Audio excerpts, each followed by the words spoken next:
We are particularly concerned about the apparent increase in particular areas. We have seen land grabbing seems to be getting on the increase, and this is an area that is of great disappointment to us, because we would like to see a situation where Kenyans do the right thing. You own the property that is rightfully yours. But we have put measures into place to ensure that this does not increase. We have seen another increase in the area of fake certificates, people trying to get employment using false documents. And again, an area that we are working hard to ensure that it doesn't jeopardize our education system. Because if we continue in that trend, as you have heard, some countries are already beginning to blacklist our degrees. And that would not be good for the young people of this country, and indeed everybody. Because if you are going to get a job out of the country and you present your papers and they are not trusted, it will jeopardize our movement and our work in different countries.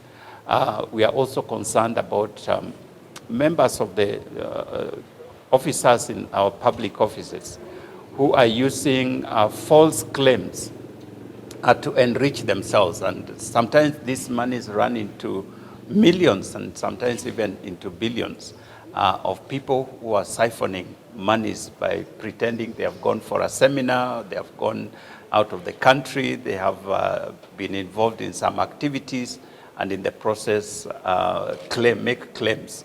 And these are matters that are of concern to us as a commission, and so we are putting our minds and heads together on how to ensure that this does not continue. Corruption risk assessments are done in collaboration with the various entities. So for example, if we come to Kisumu county government to do a corruption risk assessment, they give us access to just look at their systems, look at their operations, look at everything that they are doing, and then advise in any areas that may need tightening so that corruption is reduced. So we normally do that. We give a proposal and recommendations on some of the things that they need to do. Sadly, the implementation of the same is again dependent on them.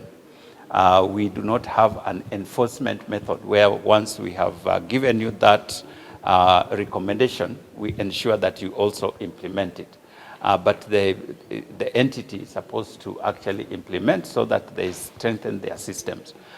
Some cases we have found where that report is just put on the side and they continue with business as usual, which is very unfortunate. Some counties have actually taken those reports very seriously and gone ahead and implemented it, and you can see the success of the same in the work that they are doing. The levels of infidelity are reduced.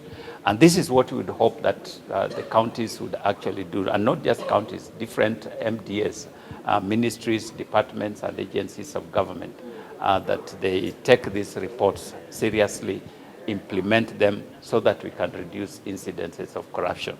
Obviously, if they don't do it, then we wait for them at the other end.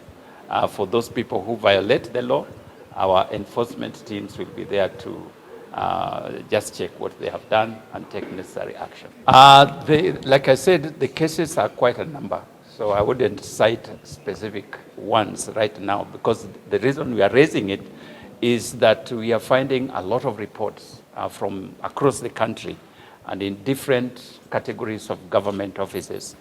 So it has come to us as something that we really need to work on. One of the things that we will need to let Kenyans know is that if you get a job using a fake certificate, it doesn't matter how long you work in that particular job. When we finally, the arm of the law catches up with you, we will have to recover all the monies that you got through that process.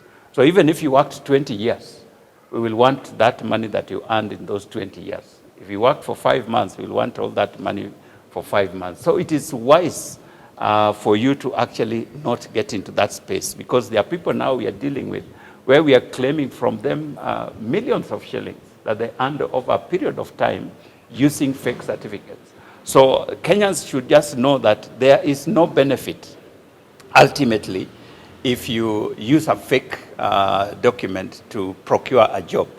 Because when we finally find that out, you will have to refund all that money. And that means that any assets you may have used, invested in, using those monies will be recovered and taken back to government. If you are not able to, even other properties that may not have been part of your earnings will also be taken, provided they're in your name. So it is not a viable direction to take in order for you to get a job. One of the things, our mandate covers ethics, integrity, and in ethics, it means that all public officials are supposed to conduct themselves in an ethical manner, in a manner that brings dignity to the office that we hold in trust on behalf of the public. So when a government officer conducts themselves in an unethical manner, it is within our mandate, and we have done that. Perhaps you remember we arrested this officer who, another MP who actually slapped an officer of KPLC who had gone to disconnect his power. So that is within our mandate. And it is not just the saying, the law is there to be followed.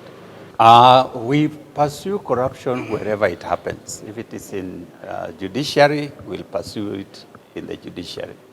If we have a report, we'll do the necessary due diligence and then take necessary action. So that is across the board, whether it is judiciary, whether it is parliament, it is in any government office. It is the mandate that the law gives to us as a commission. So we will pursue that wherever it is. And if there's a whistleblower that comes up and says there could be a corrupt practice in this and this place, ours is to go and investigate and find out what indeed may be happening there. And as I said, if we find anything, we'll take the due process of the law as outlined without any fear or favor. The dialogue that would be there between the president and the judiciary, that is really two arms of government who have decided to have that dialogue, and it is not within our purview to determine whether it is right or wrong or whatever it is, because I don't know what they are going to talk about, and it is not within our mandate to check that out, as it were. Ours is hope that something good will come out of it that will progress the nation. You are watching Media One International, always fast and fast. Like, share, and subscribe.